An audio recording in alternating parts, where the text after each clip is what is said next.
নমস্কার, আমার শ্রদ্ধেয় দর্শকবৃন্দ, আপনাদের সকলকে স্বাগত জানাই চ্যানেলে।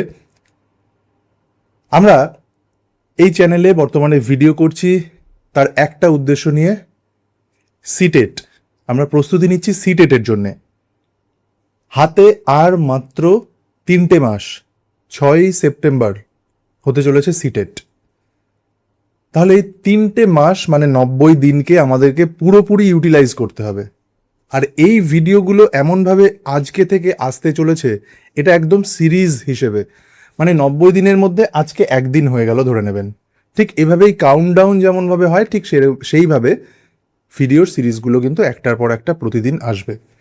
এবং আমি নিশ্চিত এবং দৃঢ় প্রতিজ্ঞ এই ভেবে যে যে পরিকল্পনা মতো ভিডিওগুলো বানাবো, তাতে আমাদের খুব ভালো স্কোর করা থেকে কেউ আটকাতে পারবে না, যদি নিজেরা সেই নিষ্ঠার সাথে, সেই সততার সাথে আমরা যদি এই প্রস্তুতিটা নিই। তাহলে চলুন আজকের ভিডিওটা শুরু করি। আজকে খুব একটা গুরুত্বপূর্ণ পয়েন্ট, যেটা টেটের পার্সপেক্টিভে অত্যন্ত গুরুত্বপূর্ণ, সেটা হচ্ছে আরটিই 2009। আরটিই 2009-এর যে ধারাগুলো, গুরুত্বপূর্ণ ধারা, পরীক্ষার দৃষ্টিভঙ্গি দিয়ে দেখলে খুব গুরুত্বপূর্ণ ধারাগুলো, সেগুলোই আজকের আলোচনার বিষয়। আর শুধু আলোচনা নয়, সেই ধারাগুলো আমরা কিভাবে মনে রাখবো, খুব সহজে মনে রাখার উপায়গুলো আজকে আপনাদের সামনে তুলে ধরবো। তাহলে চলুন শুরু করি। প্রথম যে ধারাটা নিয়ে কথা বলবো, ধারা 3, যেটা আরটির মূল লক্ষ্য। 6 থেকে 14 বছর বয়সী প্রত্যেকটি শিশুকে বিনামূল্যে বাধ্যতামূলকভাবে শিক্ষার আঙিনায় আনতে হবে। এটা হচ্ছে আমার 3 নম্বর ধারার মূল উদ্দেশ্য। 4 নম্বর ধারা কি বলছে? যে শিশুর বয়স যত, 6 বছর বয়স হোক, 5 বছর বয়স হোক, 7 বছর বয়স হোক, 8 বছর বয়স হোক, যাই বয়স হোক না কেন, তার যে ক্লাসে ভর্তি হওয়াটা দরকার তাকে সেই শ্রেণীতে ভর্তি করতে হবে। 4 নম্বর ধারায় সেটা বলছে। 5 নম্বর ধারায় কি বলছে? যে স্কুল পরিবর্তনের ক্ষেত্রে টিসি যেন দেওয়া হয়, ট্রান্সফার সার্টিফিকেট অর্থাৎ টিসির নিশ্চয়তা দেওয়া, সেটা 5 নম্বর ধারা কিন্তু পরিষ্কার বলে দিচ্ছে। এই ধারাগুলো কিন্তু আমাদের বাস্তবিক ক্ষেত্রেও জেনে রাখাটা খুব দরকার, কারণ প্রত্যেকেই আমরা শিক্ষকতার পেশায় রয়েছি। এবং কোন ধারা, এবং সব থেকে গুরুত্বপূর্ণ এই আরটি 2009-কে কেন্দ্র করেই কিন্তু এত কিছু আয়োজন, এই যে টেটের প্রস্তুতি নেওয়া, সেটাও কিন্তু এই আরটি 2009-কে কেন্দ্র করে। এর সংশোধনী 2017 সালের, যার উপর সুপ্রিম কোর্টের কেস। সুতরাং এই বিষয়টা জানা কিন্তু খুব গুরুত্বপূর্ণ। তাহলে 3, 4, 5 এটা আমরা জেনে নিলাম। আমি কিভাবে মনে রাখবো আসছি পরে। এবার আমি 10 নম্বর ধারায় আসি। শিশুকে স্কুলে পাঠানোর দায়িত্ব কিন্তু বাবা মা এবং তার অভিভাবকের। সুতরাং বাবা মায়ের দায়িত্ব এড়িয়ে যাওয়া বা অভিভাবকের নিজের দায়িত্ব এড়িয়ে যাওয়া কিন্তু আইনত দণ্ডনীয় অপরাধ। 10 নম্বর ধারা কিন্তু সেটাই বলছে, স্কুলে বাচ্চাদেরকে পাঠাতে হবে, তার দায় কিন্তু বাবা মায়ের এবং অভিভাবকদেরও সমানভাবে বর্তায়। 12 নম্বর ধারা খুব গুরুত্বপূর্ণ। এই 12 নম্বর ধারাটা কিন্তু সরকারি স্কুলের ক্ষেত্রে প্রযোজ্য নয়, কারণ সরকারি স্কুলের ক্ষেত্রে তো একটা সংরক্ষণের জায়গা রয়েছেই। এটা বেসরকারি স্কুলের ক্ষেত্রে প্রযোজ্য। 25% সংরক্ষণ করতে হবে আর্থিকভাবে পিছিয়ে পড়া ছাত্রছাত্রীদের জন্য বেসরকারি স্কুলে। এই 12 নম্বর ধারা কিন্তু সেটাই বলছে। সুতরাং তো যে সমস্ত দর্শকবৃন্দ এই ভিডিওটা দেখছেন, এটা কিন্তু তাদের পক্ষেও একটা জানার বিষয়, যে কেউ যদি বেসরকারি স্কুলে পড়ে তার ছেলেমেয়েরা যদি বেসরকারি স্কুলে পড়েন, বা আগামী দিনে তারা চিন্তাভাবনা করছেন বেসরকারি স্কুলে পড়ানোর, সেক্ষেত্রে কিন্তু 25% সংরক্ষণের বিষয়টাও মাথায় রাখবেন, আর্থিকভাবে পিছিয়ে যদি থাকেন আপনি। তারপরে 13 নম্বর ধারা কি বলছে দেখুন। 13 নম্বর ধারা তো প্রতিটি স্কুলে, বিশেষ করে সরকারি স্কুলগুলোয়, স্কুল কর্তৃপক্ষকে খুব বড় একটা বার্তা দিচ্ছে 13 নম্বর ধারা। কোনো রকম ডোনেশন বা কোনো রকম অ্যাডমিশন ফি কিছু নেওয়া যাবে না, এই 13 নম্বর ধারায় পরিষ্কার করে বলে দেওয়া হয়েছে। No donation, no admission fee. 14 নম্বর ধারা, ধরুন কোনো ছাত্র আপনার স্কুলে ভর্তি হতে এলো, তার জন্ম সার্টিফিকেট নেই, আপনি কিন্তু ভর্তি নিতে বাধ্য। এই 14 নম্বর ধারা অনুযায়ী উইদাউট বার্থ সার্টিফিকেট স্কুল কর্তৃপক্ষ সেই ছাত্র বা ছাত্রীটিকে নিজের স্কুলে ভর্তি নিতে বাধ্য, আইন সেটাই বলছে। 15 নম্বর ধারা, এটাও কিন্তু খুব গুরুত্বপূর্ণ। ধরুন আপনি স্কুলের প্রধান শিক্ষক, আপনার স্কুলে কোনো ছাত্র বা ছাত্রী এলো, অভিভাবক, সে তার ছেলেকে বা মেয়েকে ভর্তি করতে চায়, সেটা দেখা গেল নভেম্বর মাস বা অগাস্ট, গোটা শিক্ষাবর্ষের যে কোনো সময়। আপনি বললেন না এখন ভর্তি হবে না, আপনি ডিসেম্বর মাসে বা জানুয়ারি মাসে আসবেন, তখন ভর্তি নেব। এটা কিন্তু আপনি RT 2009 অনুসারে একদমই বলতে পারেন না, এটা সম্পূর্ণ আইন বিরুদ্ধ। 15 নম্বর ধারা এটাই বলছে যে বছরের যে কোনো সময়ে যদি কোনো ছাত্র আপনার স্কুলে ভর্তি হতে আসে, আপনি তাকে ভর্তি নিতে বাধ্য। এবার চলে আসি 16 নম্বর ধারায়। এই যে মাঝে মাঝে শিক্ষক সমাজ বা অভিভাবকদের মধ্যেও এক শ্রেণী সমাজের মানুষ কিন্তু বলেন যে পাশ ফেল ফিরে আসুক, কিন্তু এই আইন কিন্তু অন্য কথা বলছে। RT 2009 তার 16 নম্বর ধারায় 6 থেকে 14 বছর বয়সী বাচ্চাদের যে ক্লাসে তারা পড়ে, কোনোভাবেই তাদেরকে ফেল করানো যাবে না তার সম্পূর্ণ পড়াটা কমপ্লিট না হওয়া পর্যন্ত, অর্থাৎ 14 বছর পার না হওয়া পর্যন্ত এই পিরিয়ডের মধ্যে কোনো রকম ফেল তাকে করানো যাবে না। এবং শুধু তো ফেল নয়, সে হয়তো দিনের পর দিন ভালো পড়াশোনা করতে পারছে না, পরীক্ষায় সেই কাঙ্ক্ষিত মানটা পাচ্ছে না, মার্কসটা পাচ্ছে না, না পাওয়ার ফলে স্কুল কর্তৃপক্ষ কি করছে, তাকে বের করে দেওয়ার হুমকি দিচ্ছে বা বের করে দেওয়ার মতো উপক্রম হচ্ছে, সেটাও কিন্তু আপনি করতে পারেন না 16 নম্বর ধারায়। সুতরাং সেই ছেলেটিকে বা মেয়েটিকে আপনি স্কুল থেকে বের করতে পারবেন না, আপনি ফেল করাতে পারবেন না তার প্রাথমিক শিক্ষাটা শেষ না হওয়া পর্যন্ত। এবার আসুন 17 নম্বর ধারা কি বলছে সেটা দেখে নিই। আমরা প্রায় কিন্তু নিজেদের মেজাজ হারিয়ে ছাত্রদের ওপর সেই রাগারাগি করি বা মারতে উদ্যত হই, এই ধরনের ঘটনা বিগত দিনে বহু হয়েছে এবং এটা নিয়ে মিডিয়ায় কিন্তু বহু হাইলাইট হয়েছে। কিন্তু 16 নম্বর ধারা আমাদেরকে এই ব্যাপারে খুব সচেতন করেছে যে কোনো রকমভাবে শাস্তি বা ফিজিক্যাল টর্চার করা, মেন্টাল টর্চার করা পুরোপুরি আইনত নিষিদ্ধ। RT 2009 17 নম্বর ধারা কিন্তু সেটা পরিষ্কারভাবে বলছে, কোনোভাবেই ছাত্রকে ভয় দেখানো যাবে না, শারীরিক নির্যাতন তো দূরের কথা।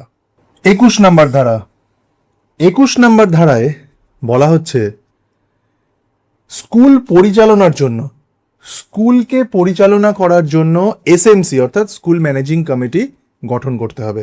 21 নম্বর ধারায় সেটা বলছে। এবার 24 নম্বর ধারা কিন্তু শিক্ষকদেরকে সচেতন করছে ধারায়। এখানে বলা হচ্ছে যে শিক্ষকদের নিয়মিত স্কুলে আসতে হবে, মানে ঠিক টাইম মতো, শৃঙ্খলা মেনে কাজ করতে হবে এবং সঠিক সময়ে সিলেবাস কমপ্লিট করতে হবে। এটা কিন্তু মাথায় রাখতেই হবে। 24 নম্বর ধারায় কিন্তু সেই কথাটা বলছে।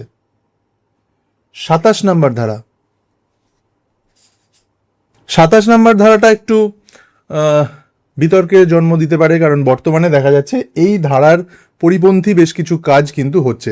কি সেই ধারা, সেটা বলা হচ্ছে 27 নম্বর ধারায় শিক্ষকদের শিক্ষকতা ছাড়া অন্য কোনো কাজে নিযুক্ত করা যাবে না 27 নম্বর ধারায়, কিন্তু বর্তমানে বেশ কিছু ক্ষেত্রে কিন্তু তার উল্টোটাই দেখা যাচ্ছে। যদিও এখানে এই 27-এ জনগণনা এবং নির্বাচন এই দুটোকে ছাড় দেওয়া হয়েছে, মানে জনগণনার কাজে এবং নির্বাচনের কাজে যে কোনো শিক্ষককে নেওয়া যেতেই পারে, এটা কিন্তু 27 নম্বর ধারায় বলে দেওয়া রয়েছে। এই দুটো কাজ ছাড়া অন্য কোনো কাজে একজন শিক্ষককে কিন্তু নিযুক্ত করা যাবে না। 28 নম্বর ধারা, এটাও খুব গুরুত্বপূর্ণ এবং এটাও বিতর্কের একটা সূত্রপাত ঘটায়। 28 নম্বর ধারায় পরিষ্কার বলছে যে কোনো শিক্ষক প্রাইভেট টিউশন করতে পারবে না, এটা 28 নম্বর ধারায় পরিষ্কার লেখা রয়েছে। তাহলে এবার পুরো ধারাটা তো আমরা সমস্ত গুরুত্বপূর্ণ মোস্ট ইম্পর্টেন্ট যে ধারাগুলো রয়েছে সেগুলো কিন্তু আমরা জানলাম। এবার আমরা কিভাবে মনে রাখবো চট করে যে কোন ধারায় কি বলছে? আমরা যদি পুরোটাকে একটু অর্গানাইজডভাবে ভাবি, ধরুন 3, 4, 5 এই যে ধারাগুলো রয়েছে 3, 4, 5 এই তিনটে ধারাকে যদি ভর্তি এবং শিক্ষার শুরু এইটুকু কথা দিয়ে মনে রাখেন, তাহলে মনে হয় মনে রাখাটা কিন্তু অনেক সহজ হবে। ভর্তি এবং শিক্ষার শুরু। 3 নম্বর ধারায় কি বলেছিল? যে 6 থেকে 14 বছর বয়সী বাধ্যতামূলক শিক্ষার শুরু হচ্ছে। 4 নম্বরে কি বলা হয়েছিল? সঠিক ক্লাসে ভর্তি করতে হবে তার বয়স অনুযায়ী। 5 নম্বরে কি বলা হয়েছিল? টিসি, সে যে স্কুলে যাক না কেন টিসি যেন সে ঠিকঠাক পায়। সুতরাং শিক্ষার শুরুতে এই বিষয়গুলোই কিন্তু আসে। তাই 3, 4, 5 এই তিনটে ধারা ভর্তি এবং শিক্ষার শুরু সংক্রান্ত। তাহলে এই ছোট্ট কথাটা আমরা যদি মনে রাখি, 3, 4, 5 ধারা আমাদের মাথায় কিন্তু চলে আসবে যে পরীক্ষা যদি আসে 4 নম্বর ধারা কি বলছে, 5 নম্বর ধারা কি বলছে, 3 নম্বর ধারা কি বলছে, কোন কথাটা নিচের অপশনগুলোর সাথে সঠিক সেটা বাছাই করো। তাহলে এই বিষয়টা যদি মনে রাখি, খুব চট করে আমরা কিন্তু সঠিক অপশনটা বাছাই করে নিতে পারবো। এবার দেখুন 10, 12, 13, 14, 15 ভালো করে দেখুন। 10, 12, 11 কিন্তু নেই এখানে। 10, 12, 13, 14, 15 এই যে 5টা ধারা, এটাকেও যদি আমরা একটা সুতোয় বাঁধি তাহলে দেখতে পাবো যে বিষয়গুলো আছে সেটা কিন্তু একটা টপিকের মধ্যে সীমাবদ্ধ। সেটা হচ্ছে ভর্তির নিয়ম।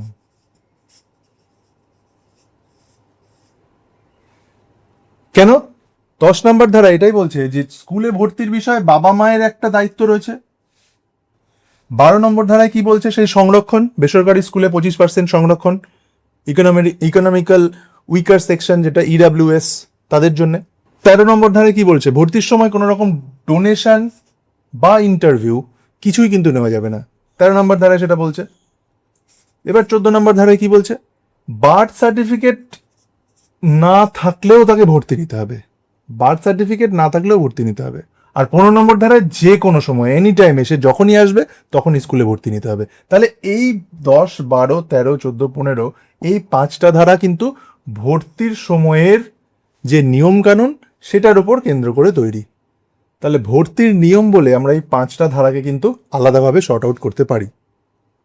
এবার আমি দেখব 16 আর 17 এই দুটোকে কিভাবে মনে রাখবো। 16 আর 17। 16 নম্বর ধারায় কি বলেছিল? 16 নম্বর ধারায় বলা হয়েছিল নো ডিটেনশন, কোনো রকম ফেল টেল করানো যাবে না। আর 17 নম্বর ধারায় বলেছিল যে কোনো রকম মারধর করা যাবে না। তাহলে নো ফেল, নো পানিশমেন্ট, এই দুটো বিষয় কিন্তু 16, 17তে আমরা মনে রাখবো। 16তে নো ফেল, 17তে নো পানিশমেন্ট। ঠিক এই দুটো কথা শুধু মনে রাখতে হবে, তাহলে 16, 17 মনে পড়ে যাবে। 21, 24 স্কুলে পরিচালনার জন্য এসএমসি গঠন করতে বলেছিল 21 নম্বরে। আর 24 নম্বর ধারা মনে করিয়ে দেয় যে শিক্ষকদের ডিউটিটা কি। তাহলে একটা স্কুল পরিচালনা আর একটা শিক্ষকের দায়িত্ব। 21 আর 24 নম্বর ধারা কিন্তু সেটাই বলে। 21 নম্বর ধারায় এসএমসি স্কুল ম্যানেজিং কমিটি, আর 24 নম্বর ধারায় শিক্ষকের ডিউটি, কতটা দায়িত্বশীলভাবে তাকে কাজ করতে হবে সেই দুটোই কিন্তু শেখায়। তাহলে 21 আর 24 দুটো একটা ক্যাটাগরিতে রাখা গেল। এবার থাকছে 27 আর 28, এটাও সেই শিক্ষক কেন্দ্রিক। 27 নম্বরে কি বলা আছে? যে নো এক্সট্রা ডিউটি, এটা মনে রাখুন, নো এক্সট্রা ডিউটি। কি ছাড়া? জনগণনা নির্বাচন ছাড়া শিক্ষকদের আর কোনো কাজ নয়। 28 নম্বরে নো প্রাইভেট টিউশন।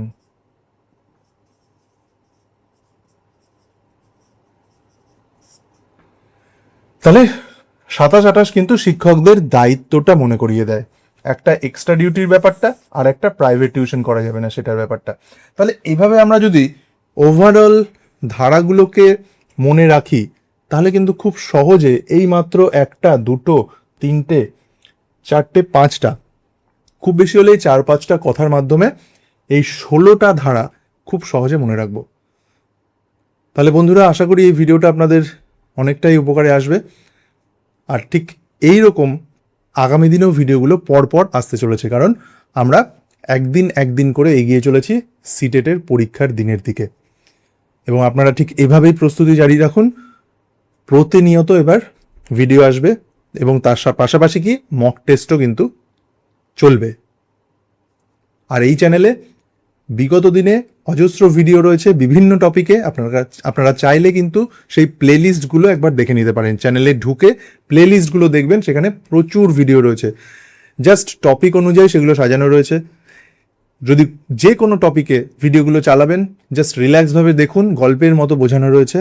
কখনো কখনো মক টেস্টের ভিডিও রয়েছে, সেই মক টেস্টগুলো চাইলে নিজের প্রিপারেশনটাকে আরও বেশি স্ট্রং করে নিতে পারবেন। চলুন বন্ধুরা, আপনারা প্রত্যেকে ভালো থাকবেন। দেখা হচ্ছে খুব শীঘ্রই পরবর্তী ভিডিওতে। ধন্যবাদ।